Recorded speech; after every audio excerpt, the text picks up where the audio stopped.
کارمندان پلیس روسیه روز 16 ایول سال 2023 یک مرد 30 ساله زاده تاجیکستان و شهروند روسیه را که شام شنبه 15 ایول در شهر کودروی ولایت لنینگراد سه هموطن خود را از تفنگچه تروماتیکی زخمی کرد دستگیر کردند.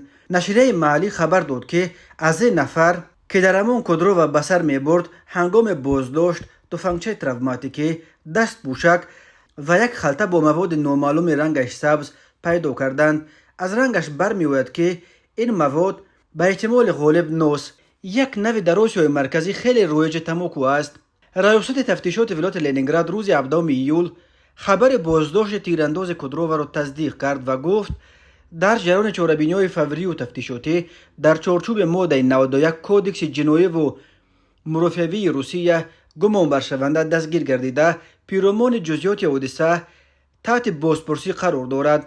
به زودی به ضد او ایبنامه اعلام خواهد شد. تفتیشات الکی برای دادگاه جهت همچون چاره پیشگیری بحث پیشکی گرفتن او درخواست آماده کرده است. یادآور می‌شویم شام 15 ایول در کوچه انگلیسکایا در شهر کودروی ولایت لنینگراد روسیه که در کناره‌های شرق شهر سنت پترزبورگ جایگیر شده است، بین مهاجران از تاجیکستان مناقشه و تیرپرانی صورت گرفته.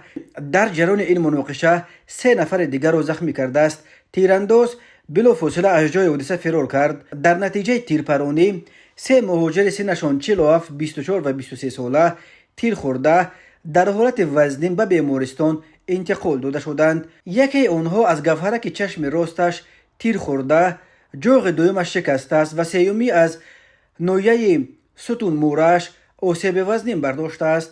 از جای حادثه 4 گیلزه و تیرهای پیستولت تروماتیکی پیدا کردند. در رابطه با این حادثه با اتهام سوءقصد به کشتار بیش از 2 نفر پرونده جنایتی گشودند و به آن مرد تاجیک دستگیر شده تا چند سال زندان تهدید میکند.